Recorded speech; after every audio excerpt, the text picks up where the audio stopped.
sexenio de Calderón ha sido de los episodios más dolorosos y oscuros en la historia del pueblo de México. El panista llegó a la presidencia de manera fraudulenta. Haiga sido como haiga sido. México tiene en marcha una iniciativa para recabar firmas que sirvan para pedir una consulta que permita enjuiciar a expresidentes bajo sospecha de corrupción y otros delitos. Aseguran que existen los elementos suficientes para que haya un proceso en contra de los expresidentes. Carlos Salinas podría ser citado a declarar por el caso de peculado que se sigue en contra del ex abogado de Peña Nieto. Que se investigue y se lleve a cabo a juicio Ernesto Zedillo Ponce de León, expresidente de México, por la masacre de Actal. Allá lo reconoce. Aquí es uno de los 5 expresidentes que quieren enjuiciar en una consulta popular. El presidente Felipe Calderón está muy preocupado y por eso en México ya prepararon contra él un juicio por crímenes de guerra. Saber que el expresidente de México, Enrique Peña Nieto, es investigado por corrupción en su país. Nada más le queríamos decir en nombre de todos los mexicanos que gracias por haber dejado a México hecho en la porquería y habernos vendido, y habernos robado y habernos hecho de la mierda. Y me dará mucho gusto que le hagan un juicio político. Me dará muchísimo gusto. Esta violación está a la vista del país y está implementado por el Estado mexicano y ordenada por el presidente de la República, que está obligado a guardar y hacer guardar la Constitución de todos los mexicanos. La operación llevada a cabo desde el poder lo impuso, pero llegó muy debilitado en cuanto a la legitimidad con la que arrancaría sus mandatos. Protesto guardar y hacer guardar la Constitución política de los Estados Unidos mexicanos y las leyes que de ella emanen. Y si así no lo hiciere, que la nación me lo demande. Inmediatamente nombró a Genaro García Luna y a Eduardo Medina Mora como los principales operadores de la guerra contra el narcotráfico. El primero como titular de la Secretaría de Seguridad Pública. 6 fracciones parlamentarias han pedido la renuncia de Genaro García Luna. Por vergüenza, por dignidad, por respeto a los millones de mexicanos que representamos, sírvase renunciar. Este señor es un peligro para la nación y es un peligro para la vida de todos nosotros. Debe salir por la puerta que entró. El segundo como Procurador General de la República. Conforme avanzaba el sexenio, iba quedando cada vez más claro que la violencia ejercida por el gobierno calderonista seguía un patrón extraño. Por un lado favorecía sistemáticamente a los territorios y los líderes del cártel de Sinaloa. Por el otro se utilizaba para intimidar y agredir a la oposición al nuevo gobierno despótico. Es decir, la guerra de Calderón rápidamente dejó de ser una mera estrategia propagandística para convertirse en una potente arma política tanto en la lucha interna entre los cárteles de la droga como en la disputa por el control social. Este es un video inédito que estuvo oculto por cerca de 13 años. Yo iba a una entrevista a Televisa, ahí se ve al fondo, con la periodista Denise Merker, y ya no me permitieron llegar. El 15 de febrero yo mandé una carta al presidente Felipe Calderón Hinojosa, en donde le daba a conocer de muchas irregularidades administrativas y operativas del grupo de Genaro García Luna. La simulación que se estaba haciendo en contra de la delincuencia organizada. Eso fue lo que me enemistó con Genaro García Luna y con el presidente.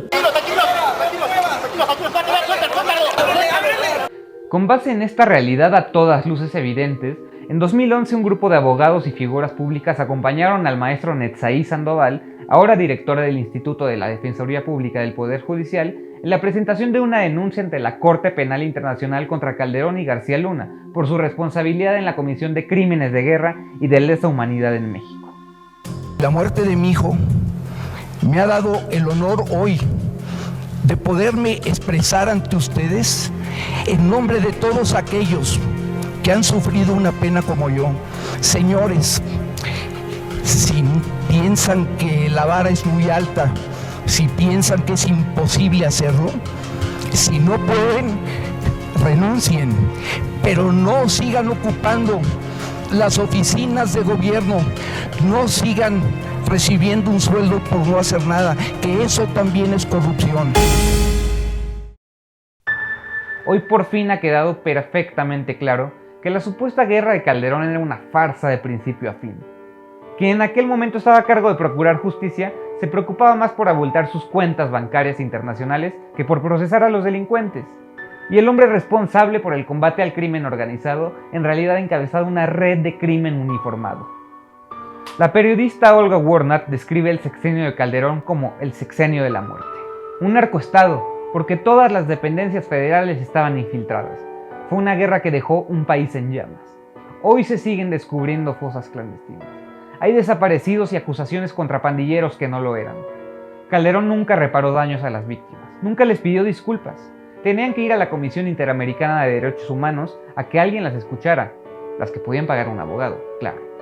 Ese es su peor legado. Dejó un país devastado.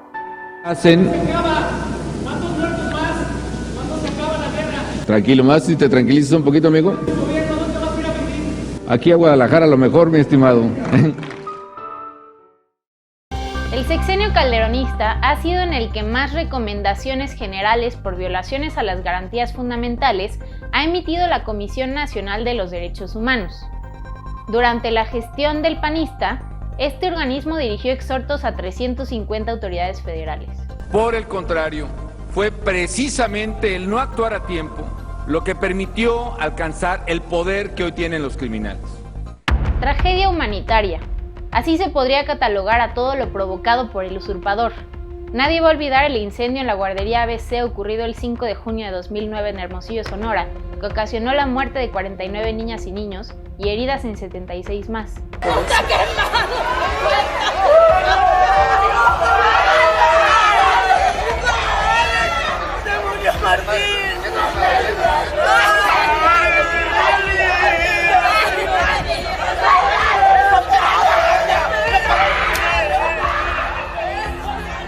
He dado instrucciones claras, repito, al procurador, en el sentido de que se procure y se haga justicia, caiga quien caiga, tope donde tope, porque estoy convencido de que los responsables de esta tragedia deben ser llevados a la justicia y sin distingos de ningún tipo. Sistemas de atención a los niños, medidas de seguridad, instalaciones adecuadas, personal altamente capacitado y dedicado a su tarea.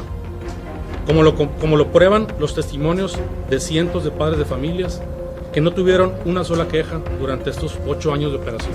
Aunque la responsabilidad del hecho alcanzaba incluso a una prima de la esposa del expresidente, a la fecha solo una persona ha sido procesada. Nada más te hago una pregunta. Tú vas a decidir aquí si quieres ser el presidente que pase la historia como el presidente que solapó a los delincuentes que mataron a 49 niños, o como el presidente que le dio justicia a 49 niños. Tú decides, señor presidente, cómo quieres pasar a la historia de México. Más, la noche del sábado 11 de octubre de 2009, con policías y militares ocupando las instalaciones de la paraestatal, Calderón publicó el decreto de extinción de luz y fuerza del centro, argumentando su ineficacia operativa. Que hoy publiqué un decreto mediante el cual se extingue luz y fuerza del centro. He tomado esta decisión con base en lo que dispone el artículo 16 de la Ley Federal de Entidades Paraestatales, que establece la extinción de las empresas y organismos descentralizados cuando su funcionamiento no resulte ya conveniente. La desaparición de la compañía dejó sin empleo a 44,000 trabajadores en un atropello descarado a los derechos humanos. El 31 de enero de 2010, un comando armado asesinó a 17 jóvenes que celebraban una fiesta en Ciudad Juárez, Chihuahua. Sin una averiguación previa de por medio, Calderón acusó a las víctimas de ser pandilleros. Quiero que usted diga lo que usted se retracte de lo que quiero. Sí, lo que usted dijo, que eran pandilleros. Mentira. Dice que uno de mis hijos estaba en la UASH, ¿sí? Y el otro estaba en la prepa. No, es que no puede ser, señor presidente. No puede ser que digan que ellos eran pandilleros. No tenían tiempo para andar en la calle. Estudiaban y trabajaban. Ese mismo año, los festejos por el bicentenario de la independencia y el centenario de la revolución, causaron polémica por los señalamientos de gastos excesivos y la opacidad en el manejo de los recursos. El caso más emblemático fue la construcción de la Estela de Luz, que costó más de lo planeado y se retrasó 15 meses sin que hubiera sancionados. El hallazgo de 72 cadáveres de migrantes centroamericanos en una fosa clandestina en San Fernando, Tamaulipas, el 21 de agosto de 2011, reveló la situación de crecientes agresiones a migrantes indocumentados en el país, cuyos responsables eran en muchos casos las propias autoridades migratorias y policiales. Que no venga mal.